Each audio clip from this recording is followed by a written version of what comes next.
여러분 안녕하세요. 현상에 대한 분석을 통해서 문제의 본질을 파악하고 나아가 진실에 가까이 가고자 노력하는 김로벨 TV입니다. 제가 지난 8월 29일 날 올린 영상은 미중 패권 전쟁에 관한 건데, 그 영상에서 제가 미국과 중국을 비교하면서 중국이 가지고 있는 약점, 그리고 많은 전문가들이 지적하지 않은 중국의 문제에 대해서 말씀드린 적이 있습니다. 그것을 오늘 영상에서 좀 보충을 하면서 최근 이슈가 되고 있는 중국과 대만의 전쟁, 즉 중국이 통일을 위해서 대만을 침공할 것인가, 거기에 대해서 말씀드리겠습니다. 결론적으로 말씀을 드리면은 중국은 대만 침공을 할 수가 없습니다. 또는 하면은 굉장한 그 후과를 치르게 됩니다. 그래서 중국은 대만 침공을 하지 않을 것이다. 그리고 이미 중국이 가지고 있는 약점 중에서 어떤 한계를 드러내고 있다. 그런 부분을 말씀드리도록 하겠습니다. 다시 한번 말씀을 드리면은 중국은 에너지 해외 의존도가 높고 식량을 자급자족하지 못하고, 그리고 지정학적으로 굉장히 불리하다. 더군다나 패권을 경영해 본 경험이 없다. 과거 중국이 뭐 조공을 받고 그런 거는 주변 국가가 워낙 약하니까 등치가 커서 그런 선린 관계를 유지한 거지, 아주 미묘한 국제 관계 또는 다중 관계를 경험해 본 적이 없다라고 말씀을 드렸습니다. 먼저 에너지는 벌써 그 문제가 드러나죠. 에너지의 대부분을 차지하고 있는 석유는 해외 의존도가 72%입니다. 그러니까 중국이 세계 5위나 6위의 산유국임에도 불구하고 제조업이 워낙 강해서 공장이 많다 보니까 석유 소비량이 굉장히 많죠. 그 석유의 72%를 해외에 의존하고 있습니다. 그리고 호주와의 갈등으로 석탄 수입에 어려움을 겪으면서 전력 부족 사태가 나타나고 있죠. 지금 일부 지역에서는 동북 삼성은 아직도 전력 부족을 경험하고 있다고 합니다. 사실 그 전기하고 관련해서는 전기 공급은 안정성이 제일 중요한 겁니다. 어떤 것을 에너지원으로 쓰느냐 하는 것보다도 안정적인 공급, 전기가 공급이 안 되면은 공장을 돌릴 수가 없고, 우리 일반 가정에서는 냉장고도 못 쓰고 테레비도 못 봅니다. 정전이 되는 것은 물론이고, 그래서 전기는 안정적인 공급이 제일 중요합니다. 전기를 가장 안정적으로 공급할 수 있는 발전 방식이라는 것은 현재까지는 원자력 발전입니다.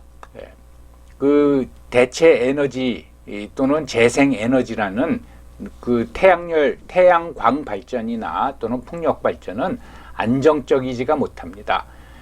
그리고 어떤 석유나 무슨 천연가스보다 이게 굉장히 종속성을 심화시킬 수 있는 게 전기를 수입해서 쓰는 겁니다. 물론 계절적 요인에 의해 가지고 유럽 같은 경우는 일부 국가가 서로 전기를 수입하고 수출하고 그럽니다. 그러니까 바람이 많이 불거나 풍력 발전에 의존을 많이 하는 덴마크 같은 경우에는 바람이 많이 부는 무슨 겨울은 괜찮지만은 여름은 발전량이 떨어지기 때문에 해외에서 주변 국가 독일이나 스웨덴으로부터 그 전기를 수입했습니다. 근데 그 나라들은 굉장히 가까운 관계죠. 근데 그렇게 가깝지 않은 관계에서 전기를 의존한다라는 것은 굉장히 중요한 겁니다. 그런 면에서 원자력 발전은 안전하고 공해를 만들지 않고, 그 원자력 발전의 원료가 되는 우라늄 광을 못 들여오면 어떻게 되느냐? 그거는 폐기물, 그러니까 그 이미 한번 사용한 원자력 원료를 재생하면 됩니다. 한 4%에서 8%까지만 농축시키면은 그것을 다시 연료를 쓸 수가 있습니다. 우리는 뭐 폐기물이 지금 넘쳐나고 있죠. 예전에도 말씀드렸지만은 일본은 그것을 재생해서 쓰고 있습니다. 그런 면에서 저는 현 정부가 왜 안전한 공급을 보장해주는 원자력 발전을 폐기하려고 그러는지 아무리 생각해도 한 4년 생각해 봤습니다. 이해가 안 가고 있습니다. 그 다음엔 식량이죠. 중국의 발표에 따르면은 주곡을 빼놓고 총 소비량의 15.5%를 수입해 오고 있다고 합니다. 그러면 얼마 안 되는 것 같죠. 예, 근데 이거는 굉장히 큰 비중을 차지하고 있고, 금년에 중국 정부가 무슨 생각인지 식량을 예년보다 훨씬 더 많이 수입하고 있습니다. 그리고 또 최근에 중국 정부가 중국 국민들한테 비상식량을 비축해놔라 해서 얼마 전에 중국 국민들이 식품 사재기 소동을 벌인 적도 있습니다. 즉, 이 두 현상이 벌써 에너지와 식량이 부족한 중국의 문제점 또는 한계를 드러내고 있다고 하겠습니다. 더군다나 최근 들어서 원유값이 급격히 상승을 했습니다. 그 다음에 또 그 세계 식량 기구에 의하면은 세계 식량 가격 지수라는 게 있습니다. 매달 발표를 하는데 최근 석 달 동안 이게 매달 한 2%에서 3%로 계속 오르고 있습니다. 그러니까 식량 가격도 오르고 있다라는 거죠. 그러니까 에너지나 식량의 해외 의존도가 높은 중국, 물론 우리나라도 포함이 됩니다. 이런 나라들은 굉장히 부담이 되는 거죠. 지정학적 위치는 요전에도 말씀드렸지만은 중국은 그 육지 국경이 2만 킬로입니다. 무지하게 긴 거죠. 그것뿐만 아니라 해안선 길이가 8,000km가 됩니다. 자, 요 표를 보시면 알겠지만은 국경 길이가 2만 km고 중국의 그 국경에 인접해 있는 나라가 14개국입니다. 그 14개국이 모두 우호적인 국가면은 뭐 큰 걱정이 없겠죠. 그럼에도 불구하고 자기 나라가 여러 나라에 둘러싸여 있는 것은 굉장히 불리합니다. 2만 킬로의 국경 길이 중에서 몽골이 제일 크죠. 여기 큰 부분을 차지하고 있지 않습니까? 예. 이게 한 4,700km가 되고 그 다음으로는 러시아가 깁니다. 주로 동부 지역, 시베리아 쪽에 돼 있죠. 이게 4,354km입니다. 그리고 이제 북한도 압록강, 두만강에서 1,334km로 돼 있고 인도가 1,700km입니다. 이것도 굉장히 길죠. 별로 중국하고 사이가 안 좋은 베트남도 1,347km입니다.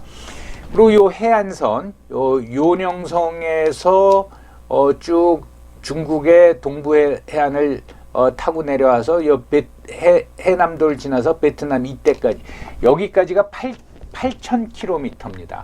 그러니까 이 해안을 중국은 방어해야 됩니다. 이 14개국들 중에서 지금 상황에서 중국의 우호적인 국가라고 하면 파키스탄하고 북한 정도입니다. 반대로 중국을 심각히 위협할 수 있는 국가는 과거 국경 분쟁으로 무력 충돌을 벌였고 현재도 국경 분쟁을 겪고 있는 인도하고 러시아입니다. 근데 가장 사이가 안 좋은 인도와 러시아가 둘 다 핵보유국입니다. 그리고 전략 무기를 다 가지고 있습니다. 요전에도 한번 살펴봤지만 러시아는 물론이지만 인도 같은 경우에는 ICBM, LSBM까지 다 가지고 있습니다. 예, 핵무기. 예, 그리고 요 베트남은 전쟁 당사국입니다. 1979년에 2월 17일 날 중국군 한 30만 명이라고 지금 추산하고 있습니다. 정확한 숫자는 뭐 모릅니다. 뭐 더 많다는 사람도 있고 중국 입장에서는 그거보다도 적다고 하는데 잠깐 살펴보면은 1975년에 베트남이 통일된 후에 베트남이 그 캄보디아를 점령했습니다. 뭐 점령했다는 표현이 맞습니다. 그러니까 중국이 베트남이 통일돼 가지고 건방져져 가지고 너희가 그 인도차이나 반도에 패권을 추구하느냐? 너 너무 건방져졌어. 교훈을 좀 줘야겠다. 해가지고 당시 중국의 최고 지도자 그 덩샤오핑, 소위 교훈 전쟁이라는 걸 벌이죠. 그래서 30만 명이 베트남 국경으로 밀고 들어갑니다. 이제 침공을 합니다. 그래서 그 전쟁은 오래 걸리지 않았습니다. 2월 17일 날 시작해가지고 3월 6일 날 중국군이 철수했는데, 양측의 피해는 서로 주장하는 게 틀리기 때문에 정확한 건 나타나지 않지만, 적어도 양측 다 각각 1만 명 이상의 전사자가 나온 것은 분명합니다. 한 달 동안 밀림 속에서 거의 보병전으로 싸우면서 중국군 1만 명 이상이 사망했다라는 것은 큰 피해를 본 거죠. 예. 그래서 그 전쟁이 끝나고 별로 다른 나라들이 그 중국에 대해서 뭐 표현이 이상하지만 감흥을 받지 못했습니다. 야, 그렇게 뭐 전쟁 끝난지 통일전쟁 끝난 지 얼마 안 된 베트남 하나 30만 명이나 밀고 들어가가지고 그렇게 고전을 했어? 예, 그런 이제 경험이 있습니다. 그래서 동아시아 국가 중에서 중국이 제일 껄끄럽게 생각하는 나라가 베트남입니다. 절대로 무시하지 못합니다. 베트남 국력이 인구는 이제 우리보다 한 2배 가까이, 조금 있으면 아마 1억을 돌파할 겁니다. 베트남이 많지만은 이 국력으로 따지면 우리랑 뭐 형편없지 않습니까? 솔직히 얘기해가지고. 그런데 제일 껄끄럽게 생각하는 게 베트남입니다. 야, 이거 베트남은 잘못 건드리면은 큰일 난다 라고 하죠. 이런 전쟁 당사국. 나머지 그냥 중립적인 태도를 취하고 있는 나라들은 대부분 그 중앙아시아 국가, 스탄 국가죠. 키르기스탄 또는 그 타지키스탄, 아프가니스탄, 카자흐스탄 이런 나라들은 뭐 중립적이라서 위협이 안 되는데, 이 인도하고 러시아는 상당히 위협이 되지요. 그리고 국경 분쟁을 경험한 적이 있고, 그다음에 무슨 유사시에 무슨 일이 일어나면 파키스탄과 북한이 중국을 어떻게 도울 수 있을까? 뭐 솔직히 해서 뾰족히 도울 방법도 없습니다. 그럼 오늘의 주제인 중국 대만 전쟁 또는 중국의 대만 침공에 대해서 한번 살펴보도록 하겠습니다. 국력으로 보면은 뭐 상대가 되지 않죠. 뭐 간단하게 비교가 나왔는데, 인구는 대만이 2,400만 명, 중국은 14억 명, 한 14억 1천만 명 정도 될 겁니다. 그래서 약 60배입니다. 국민 총생산은 대만이 요게 2019년 통계일 겁니다. 6,255억 달러입니다. 우리가 1조 6천억 달러 정도 됩니다. 중국이 14조 4천억 달러입니다. 그러니까 한 23배 정도 되죠. 대만의 1인당 국민 소득은 26,000불 정도 되고요. 우리가 한 32,000불 되는데, 최근 몇 년 동안 대만의 경제 성장률이 굉장히 좋았기 때문에 조만간 뭐 한국이랑 비슷해질 것이다. 그런 그 분석을 하는 사람, 전망을 하는 사람들도 있지만, 아무튼 현 시점에서 보면 우리가 1조 6천억 달러, 대만은 6,200억 달러 정도 됩니다. 병력은 대만이 21만 명이고 중국이 270만 명으로 13배 정도 됩니다. 물론 이제 전쟁이 장기화되거나 그러면은 예비군 병력을 동원하겠죠. 아무튼 요 세 가지만 봐도 중국이 대만에 대해서는 굉장히 압도적이죠. 그리고 상당한 군사적 위협을 지금 대만에 대해서 가하고 있습니다. 그래서 최근에 그 미국의 인도태평양 사령관이 미국 의회에서 증언을 하면서 시진핑 집권 내 또는 6년 내에 그 중국이 대만을 공격할 것이다, 침공할 것이다 라고 말해서 그 침공 가능성에 대한 우려를 더 크게 하고 있습니다. 그렇지만은 군인은 그렇게 얘기할 수밖에 없죠. 아주 비상사태에 항상 대비해야 되기 때문에 이런 이제 우려를 할 수밖에 없는 거죠. 참 그런 거 보면요, 우리나라 군대는 참 재밌죠. 북한이 미사일을 뻥뻥 쏴대도 미사일 아니라고 그러죠. 참 희한합니다. 특히 이런 그 중국의 위협 독립을 주장하면 너희들 침공하겠다 또는 공격하겠다 이런 중국의 위협에 대해서 대만은 지금 이제 난리가 났습니다. 참 그런 거 보면 대만 사람들이 아마 대한민국을 굉장히 부러워할 겁니다. 야, 너희들은 분단 국가지만은 북한을 압도하는 국력을 가지고 있어서 얼마나 좋니? 뭐 이런 생각을 하겠죠. 그래서 대만 의회의 친중파, 주로 국민당 의원들이 차이, 잉원, 민진당 뭐 그 사람들 말로는 주석, 우리로 치면은 뭐 대표죠. 이자 총통을 엄청나게 비난을 하죠. 그 사람들이 뭐라고 얘기를 하냐면은 중국이 마음 먹고 대만에 대해서 미사일을 발사하면은 몇 시간 사이에 수백 발이 대만 넓지도 않은 영토에 떨어지고 그 다음에 폭격기가 와서 폭격을 해대면은 대만은 파탄이 난다. 모두 다 파괴된다. 그래서 그 얘기를 들으면 그 말도 맞죠. 중국이 가지고 있는 미사일, 뭐 핵미사일도 많지 않습니까? 쏴대고 뭐 그러면은 뭐 당해낼 재간이 없겠죠. 근데 과연 모든 일이 그렇게 진행이 될까요? 네, 한번 살펴보겠습니다. 중국이 대만을 굴복시킬 수 있는 방법은 두 가지죠. 하나는 상륙작전을 통한 전면 침공을 해가지고 대만을 점령해 버리는 겁니다.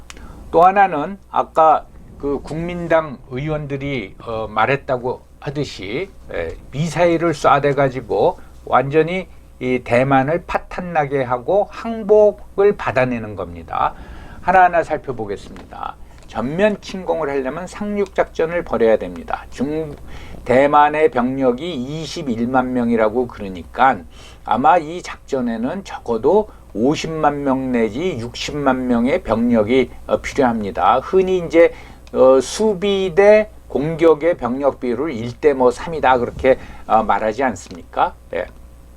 그리고 거기에 설사 상륙에 성공했다고 하더라도 그 대만 전체를 2,400만 명이나 되는 대만 전체를 평정하려면은 굉장히 전쟁이 길어지고 그 다음에 안정화에 장기간이 소요될 겁니다. 그러니까 단시간 내에 끝내기는 힘들 거예요. 전면 침공에 앞서서는 폭격을 해야겠죠. 예, 대규모 폭격이 선행돼야 되는데 이 폭격이 이루어지면은 옛날에 그 이라크 전쟁 때 보면은 뭐 미국은 한 달 이상 폭격을 해댔죠. 근데 아마 일주일 이상 폭격을 해야 될 겁니다. 근데 여러분 한번 생각해 보십시오. 대만은 중국에 대해서 독립만 주장했지 적대적인 행위를 한 게 없습니다. 예. 그런데 그 대만에다 대고 국력이 뭐 엄청나게 큰 60배나 되는 그 20배가 넘는 중국이 거기다 대고 뭐 미사일을 쏴대던가 해가지고 민간인이 죽는 상황이 발생했다. 그러면 국제 여론이 어떻게 될까요? 중국은 친구를 다 잃을 수밖에 없습니다. 그러다가 이 타격이 너무 심각하다 그러면 대만도 반격할 수가 있습니다. 대만이 가지고 있는 대표적인 지대지 미사일이 윈펑입니다. 윈펑. 사정거리는 2,000km에서 2,500km고 탄두 무게는 500kg로 돼 있는데 이걸 뭐 더 탄두 무게를 더 늘려놨을 수도 있지만은 그냥 500kg짜리라고 하더라도 그 사정거리가 2,000에서 2,500km면 북경과 대만의 거리가 1,900km입니다. 그러니까 북경도 사정거리 안에 들어옵니다. 그 얘기는 중국의 주요 도시, 북경, 상해, 그 다음에 그 복건성에 있는 도시들, 그리고 또 꽝둥성에 있는 도시들 전부 다 사정거리에 들어옵니다. 북경 같은 경우에는 윈펑의 속도가 마하 3이 되기 때문에 발사하면 30분 내지 40분 안에 북경이 타격을 받습니다.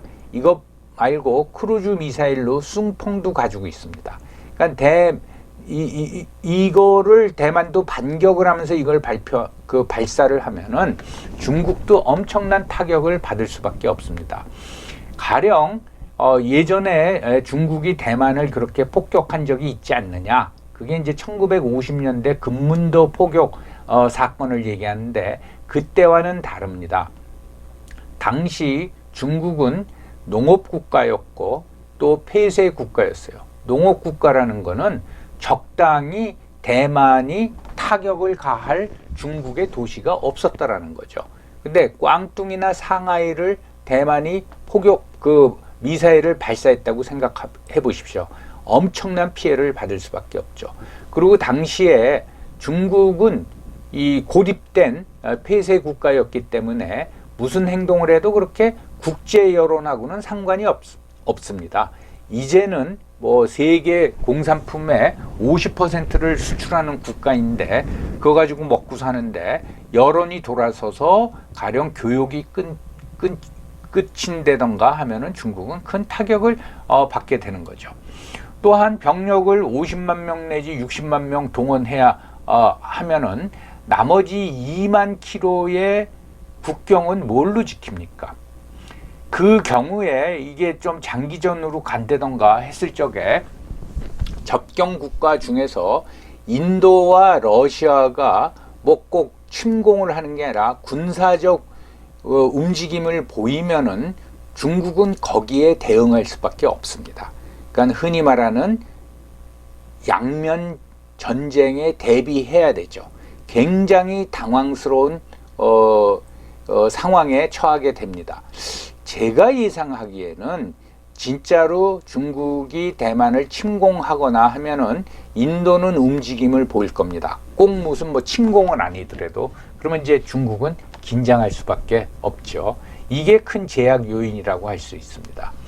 물론 이 전면 침공을 하던 미사일 공격을 하던 대만이 어떻게 대응을 하느냐, 이건 대만 지도부와 대만 국민들의 의지 문제라고 하겠습니다. 한국도 마찬가지죠. 그래서 미사일 공격을 했더니 아이고 죄송합니다, 항복하겠습니다 라고 하면은 그럼 뭐 얘기가 틀려지는 거죠. 그럼에도 불구하고 설사 대만이 굴복을 하더라도 중국은 상당한 타격을 받게 되는 겁니다.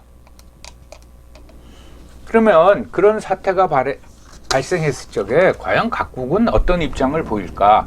주변국을 중심으로 살펴보면은 미국은 지상군을 보내지 않을 겁니다. 지상군을 안 보내고 대만을 군사적으로 지원하는 방법은 굉장히 많이 있습니다. 일본은 미국 입장에 동조를 하겠죠. 한국은 중립을 지킬 수밖에 없는 거죠. 중립을 지키게 될 겁니다. 그런데 대만과 중국 사이에 큰 일이 벌어지면은 한반도, 즉 남북 관계는 군사적으로 긴장이 될 수밖에 없습니다. 이거는 북한이 굉장히 싫어하는 거죠. 남북 관계가 긴장이 되면은 아마 이제 그런 식으로 될 것 같고, 그러면은 그런 그 사태가 발생한 후에 후유증이 뭐냐? 당연히 중국에 대해서는 국제 제재가 들어가죠. 물론 유엔 제재는 불가능합니다. 유엔 안보리 상임 이사국 중에 하나가 중국이기 때문에 제재안을 결의하려고 그러면 중국이 반대하겠죠. 그래도 미국과 유럽 주도로 당연히 중국에 대해서는 제재가 들어갈 겁니다. 여러분 그 몇 년 전에 러시아가 크림 공화국을 합병했다가 아직도 그 EU의 제재를 받고 있지 않습니까? 그래도 러시아 잘 나가는 것 같은데 그렇지 않죠. 굉장히 그 무역을 금지시켰기 때문에 굉장히 불편한 점이 많이 있습니다. 그리고 단순히 대만에 대해서 미사일 공격을 한다던가 뭐 폭격을 했다 했을 적에 그거는 괜찮지 않냐, 그렇지 않습니까? 여러분 2010년도에 우리가 그 북한이 천안함 폭진시키고 그 또 같은 해에 연평도 포격했을 적에 유럽 국가들이 그 북한의 호전성에 대해서 다 놀랐어요. 그러니까 핵 개발하고 있는 것도 못마땅했는데 그걸 보고 그래서 유럽의 주요 국가 외교부가 그 북한 외교관들을 불러가지고 강력하게 항의를 했습니다. 남한이 북한에 대해서 어떤 도발 행위를 했길래 너희들은 연평도 민간 지역에 포격을 해서 사람을 죽이느냐. 그 굉장히 인상이 안 좋아졌어요. 예. 이런 부분에 대해서 유럽은 그 평화를 깨는 나라에 대해서는 굉장히 예민한 반응을 보이고 가뜩이나 최근 유럽이 그 반중 분위기가 강화되고 있는 가운데 이러한 뭐 침공이나 대규모 폭격이 일어나면은 중국하고 사이는 더 멀어질 수밖에 없습니다. 그럴 경우에 전쟁이 또는 사태가 종료된 후에 어떻게 될 것이냐? 가뜩이나 지금 불투명한 중국 그 경제는 불경기로 들어갈 게 분명합니다. 대부분 전쟁이 끝나면은 전후 복구에 힘을 쓰기 때문에 일시적인 호황이 있을 수 있지만은 중국 경우에는 호황보다는 불경기가 더 심화될 거라고 봅니다. 그래서 결론적으로는 뭐냐? 그런 군사적 행동을 하면은 중국의 고립화는 심화가 됩니다. 여러분들 그 동남아시아에 뭐 화교가 많은 국가, 뭐 화교 국가라고 표현하는 게 이상하지만 그런 나라들 대표적인 게 싱가포르하고 말레이시아죠. 싱가포르하고 말레이시아가 와 중국이 통일을 시도해서 잘했다 그럴까요? 아니죠. 야, 저 무서운 나라로구나. 예. 그래서 아마 다 반중으로 돌아설 겁니다. 그리고 더 심각한 거는 동아시아의 군비 경쟁을 촉발한다라는 거죠. 중국이 공격을 하면은 국경 분쟁, 그러니까 영해를 둘러싼 분쟁이 일어나고 있는 벌이고 있는 필리핀, 베트남, 인도네시아 이들 나라는 군비를 강화할 수밖에 없습니다. 예. 뭐 필리핀은 우리나라 그 군함을 많이 사가죠. 인도네시아는 우리나라 공군기, 우리나라가 제작한 공군기를 사가고 뭐 그 덕분에 우리가 수출이 늘어날지 모르지만 특히 베트남 이런 나라들은 엄청나게 군비를 촉발합니다. 그런 나라들이 군비 경쟁에 들어가는 것보다도 무서운 거는 일본과 한국이죠. 중국이 굉장히 팽창적이로구나, 공격적이로구나. 그러면 우리는 거기에 대비를 해야겠구나. 그런 군비를 강화해야죠. 근데 일본은 몰라도 한국, 우리나라의 경우 더 이상 무슨 군비를 강화를 합니까? 지금 재래식 무기는 뭐 죄송하지만은 거의 넘쳐나는 수준입니다. 예, 언제든지 전쟁을 치를 수 있을 만큼의 재래식 무기는 지금 강화돼 있어요. 그런데 그거 가지고도 안 되겠다. 그러면 전략 무기에 대해서 생각할 수밖에 없다라는 거죠. 이거는 뭐 큰일입니다. 그래서 이런 종합적으로 후유증이 있기 때문에 저는 절대로 중국이 그런 무모한 짓을 안 할 거라고 생각합니다. 그리고 여러분 패권이라는 거는 이렇게 힘으로 누르는 게 아니죠. 예, 그 상대방 국가들이 자발적으로 순응하게 만드는 게 패권입니다. 그래서 꼭 군사력도 중요하지만은 어떤 가치, 남들이 따를 수 있는 가치를 제시해 줘야 되는데 독립을 주장한다고 가가지고 폭격해대면은 누가 그런 중국을 따르겠습니까? 그러면 영원히 중국은 이 글로벌 시대의 패권 국가가 될 수 없는 겁니다. 과연 저만 이렇게 생각할까요? 저는 중국에도 아주 좋은 국제 관계 전문가들이 있을 거라고 봅니다. 지금은 말로 이렇게 협박을 해대지만은 정작 행동으로 옮기려고 할 적에는 그거는 안 된다. 우리가 큰 후과를 당하게 된다라고 해서 결국은 어떤 군사적 행동은 안 할 거라고 봅니다. 물론 이거는 합리적인 사고의 바탕을 둔 예측이죠. 예. 그런데 저는 시진핑의 사회화 과정을 보면은 뭐 히틀러와 같은 어떤 또라이는 아니다라고 생각을 합니다. 최소한의 합리적 판단을 한다고 저는 봅니다. 예, 그래서 이렇게 살펴봤듯이 중국이 대만을 침공하는 일은 없을 것이다 라는 게 저의 결론입니다. 자, 오늘도 제 영상을 시청해 주셔서 감사합니다.